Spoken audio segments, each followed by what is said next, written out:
Howdy, who all my stock market gamblers? Welcome today. I'm Tall Mike. I'm so glad you're here. What do we got going on? Well, they're still trying to get that market to keep going up a little bit higher, right? I mean, this Wednesday will be 2 weeks after the official Fed pivot. Usually the market has that euphoria phase where it's going to go up and up and up because everybody's excited because we cut a half a basis points, and that usually wears off between 2 and 3 weeks. Now, it'll be 2 weeks on Wednesday since the Fed pivot. So this week is probably the last week where we're going to have a strong market. I do think this market is going to start to come down. Will it start this week or will it start next week? My guess is towards the end of this week, but they're trying to push that NASDAQ up to a new record high, right? The Dow is record high, S&P's at a record high, but the NASDAQ not quite there yet, trying to push it up. And it may go a little bit higher. I mean, it's more of a timing thing now. 2 to 3 weeks after the Fed pivot is historically where the market starts to come down. And I do think this market is overdue to come down. We'll see how that plays out. Now, here's the interesting thing. Okay.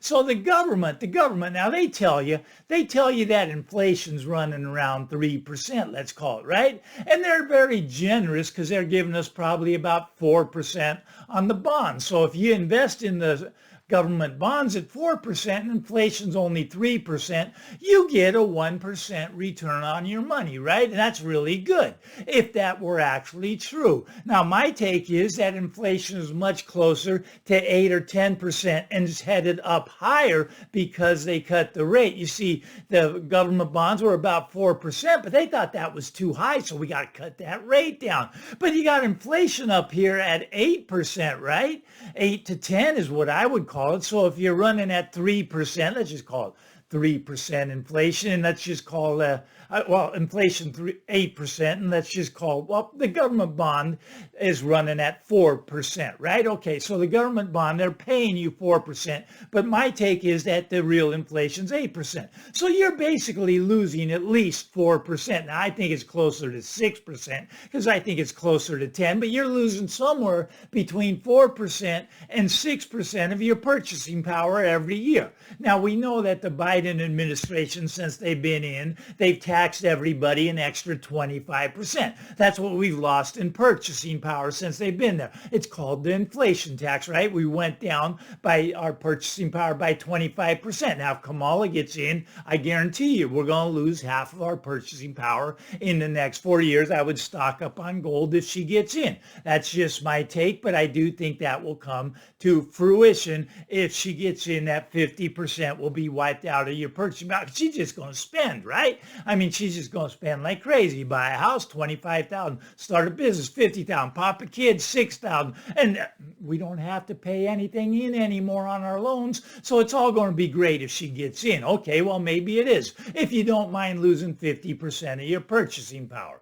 And, well, that's a possibility, right? But okay, so let's say that we got 10% inflation. They're paying you 4%. You're losing 6% on your money. Now, you see, now me, that's just not acceptable. That's why I don't really like the bonds here. A lot of people think the bonds are the safe place to be right now because, well, the stock market's overvalued, real estate's overvalued, and the bonds, well, they're the safe place. Well, I don't see it that way. I see them as a guaranteed loss of 6% on your money every year. And for me, I wouldn't sleep well at night. That's why I either have my money in gold, which is outperforming everything this year. I mean, it's up, 30-40% for the year? I mean, it's just on a tear, right? And I hope it comes in. I really do. It's overbought. It's up too high, but it's going much higher. I get that because they're going to keep printing the money. But the thing is, you got to protect yourself somewhere. Now, I either have gold or I have dry powder. Now, why do I have dry powder? For when gold pulls back, right? Maybe it comes down to 2,200. Maybe we get lucky. It drops all the way to 2,000. What an opportunity that would be. So you don't want to have all your money in there. I agree with that. You want to keep some dry powder. Now, have you ever noticed, now people always ask me this question. This is the question they ask me. But Mike, how much of my money should I have in the precious metals, the gold and silver, in the real money? And I tell them, just only have the wealth that you don't want to lose in there. If you don't want to lose it, that's a good place to have it. Well, how much should I have in the banking system, Tall Mike? Well, in the banking system, you should keep as much money in there as you're willing to lose because that could be wiped out. That's just digits on the screen, right? Now, have you noticed that this thing called in-person banking where you walk in and you talk to the teller and they have that little, bulletproof glass between you and the teller? Those days are going away, right? They've closed over 2,000 branches this year. And you know how my mind works. Maybe I'm a little bit negative. I don't know. I start to think, well, maybe they're getting ready for something. I mean, when the bank runs come, do I want to have a branch that's open or closed? I want my branches closed. Do I want to have in-person banking? No, I don't want to have in-person banking. Even with that bulletproof glass, they might figure a way to shoot through it. People are going to be angry. So all I want them to do is be able to just access their money over the internet. And we'll put some digits on the screen for them to keep them all happy. But getting the real stuff out of there, just keep as much money as you're willing to lose in the bank and keep as much money in the precious metals as you want to protect your real wealth, right? But this in-person banking stuff's going to go away. It's already going away. We're dropping 2,000 branches a year, and that's accelerating. Soon we'll be dropping 3,000 a year until they're all basically gone, and then we just do the internet banking. I mean, things like, I don't know, there's a lot of internet banks out there right now. Ally, I don't know, I've never seen one of their branches, or Capital One. I guess they have little coffee shops you can go in, but they're not going to give you any money. I'm telling you, they're not. They're an online bank, right? Okay, so anyways, now here's the thing. Before the pandemic started, how much did the U.S. government pay in interest payments? Just interest alone, not paying off their debt. Heaven forbid, that's never going to happen, by the way. Once the world realizes that, that's where the dollar goes to zero. But what were the interest payments on our debt before the pandemic started? Well, they were about $400 billion a year. $400 billion a year, huh? Well, the pandemic started, about 4 or 5 years ago, let's call it. So in the last 5 years, that $400 billion a year that we pay in interest payments on the debt, well, it's basically tripled, right? It's $1.2 trillion right now, $1.2 trillion a year just to pay the interest, right? I mean, that's more than the defense budget. Do you know no countries ever survived when their debt payment got more than their defense budget? Country doesn't survive at that point.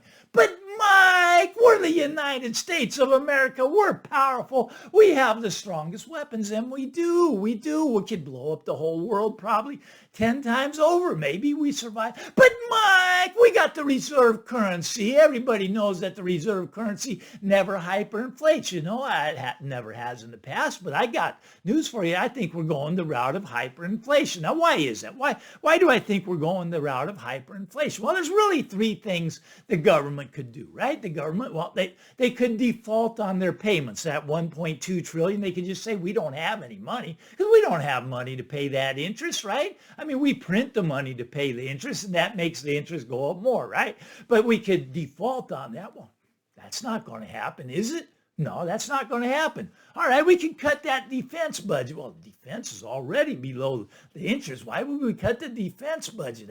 I don't think that's going to pass in Congress. I agree with you. We can cut your entitlements, right? Your Medicare. We can cut your Social Security. I don't think that's going to fly either. None of that's going to fly. And if you cut anything else, it doesn't matter because those are the 3 big things, right? The interest payment, the defense, the Medicare, the Social Security. Those are the only things that matter, and we can't cut any of them. So what are we going to do? What's the option? Option is to print money. What's that going to do? It's going to send us into hyperinflation. We're already inflating. Like I say, I'm calling it 10% right now. We just cut a half basis point. We're going higher. We're not coming lower. I mean, they wave the white flag. Inflation wins. We're going to take that route. And, that's the most, that's what the politicians are going to do to try to keep their power, right? Now, you see, I keep talking about I want to return to real money, gold and silver. A lot of people push back against that. They don't want that.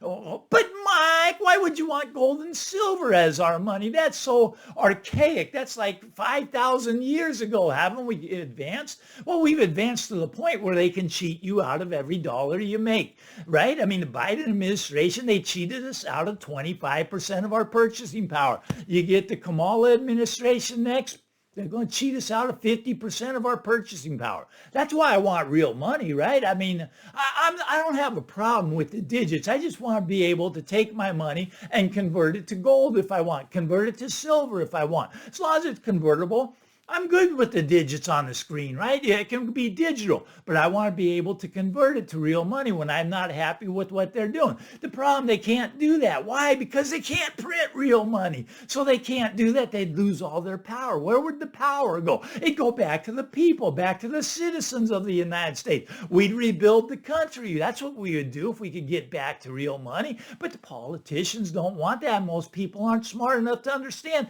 why we should get back to real money. We should get back there so they stop cheating us, so they stop stealing our money, right? But right now they want to cut rates. They want to cut rates. They want to cut rates, right? They got to get it back to zero. Now here's the thing. Zero's not low enough. They're going to have to go below zero. They're going to have to get a negative interest rate. How do they do that? Well, they're having a problem. You can't have negative interest rates because everybody would go to the bank run. Look, if the bank told you we're going to charge you 2% to keep your money, how much money would you leave in the bank then? Well, you probably wouldn't leave any in the money. But Mike, why would they charge me to keep my money? Because that's what they want to do. They want to get interest rates negative, right? So you'd go in and you'd pull all your cash out, right? And you'd put it under your mattress or wherever. That's what you'd do if they were charging you 2% a year to keep your money, right? The banks wouldn't have any money. So what they want to do is switch you over to the central bank digital currency, right? You can't pull it out. It's digital, right? So then they can go to the negative interest rates, the negative 2%, negative 4, negative 6, negative 8. I think they'll get to negative 10% when that happens, right? They'll be stealing, they'll be telling you we're going to steal from you, right? We're going to get it down to negative 10%. And you know what? Inflation's still going to be taken off. I mean, it's going to be wild times in the United States. It's not the country I grew up in, but we have problems, right? Okay, so you talk about things you got to cut, Medicare, Social Security. Nobody wants to cut those, right? Now, here's the problem. When Social Security first started, right? People lived to be 65. That's how old they lived. Okay, when did they get Social Security? At 62. They got it for 3 years. How long are people living now? They're living into their 80s, into their 90s. My mom, she made it to 99, right? Almost 100. She was collecting Social Security for 35 years. Oh my goodness, right? I mean, mom didn't pay in that much. No, not a chance. But yet she collected it all. You see, it's not sustainable what we're on. Look, right now people, they go to work, let's call it 25, and let's say they work 40 years to 65, right? Now let's say they live another 30 years. So 40 years of working, and now the government's going to give them money for the next 30 years. It is not sustainable. Too few workers, too many people collecting. All right, so they got to do something, right? Now, I know it's scary and people are going to hate this, but there's going to be, look, you might get your Social Security. I believe they're going, don't get me wrong, they're going to print the money, right? But your Social Security check's barely going to be able to buy you a cup of coffee. It's going to be worthless, but they're going to give it to you. I agree with that. Absolutely, they're going to give it to you. They're going to float out other ideas. You know, they're going to talk about raising that retirement age. I guess you can start collecting at 62. Maybe they push it up 10 years. Maybe it's 72. They got to do something, right? They got to try to stay in power because they're going to lose power. When the purchasing power of your dollar goes to zero, you know, you might get out the pitchforks at that point. There will be a revolt. So they're going to have to shift us over to the central bank digital currency, which will bring us down to the negative interest rates, which they want to enforce upon us. This is scary stuff, but we are going to, what I believe we're going to get into is a hyperinflation stage. They're going to have to print so much. 10 trillion is not going to be enough. 20 trillion is not going to be enough. Now, I listen to George Gammon. I disagree with him on this. He says the debt doesn't matter. He says we can print $50 trillion and spend it. It doesn't matter. That's what George is telling me. I don't believe you, George. I really don't. Look, at the debt does matter. Gold's telling you it matters. Gold at $2,700 is screaming at you. The debt matters. It's going to be a problem. It's going to explode. The dollar bill's going away. Get some real money. That's just my take. That's just what I'm doing. Of course, you got to do you. I got to do me. But if you're smart, you're going to pull your money quietly out of the banks because you know if you take it out all at once, they're going to ask you what you're doing with it. pull some out quietly, and they might stop you if you take it out all at once. So pull it out quietly, buy some gold and silver, get some real money, protect yourself against what I believe is going to show up. Now, a lot of people think there's no problems in the U.S. A lot of people think everything's fine. You know, the rich people, they love this because all their assets are getting more and more expensive. They're gaining more and more wealth. On paper, they are. I agree with that. The digits on the screen, look at, I mean, my house keeps going up. I get that, right? In nominal terms, but I'm pulling my money out. It's the quiet revolution, taking my money out of the banks. They can close all those branches on me because I'm not going to have anything in there. You see, that's what they're doing. They want you to close the branches because they don't want any problems when the banking system finally collapses. This is just my take. You like this stuff? Get out there, everybody. Have a great day. I'm Tall Mike. We'll talk real soon. Bye-bye now.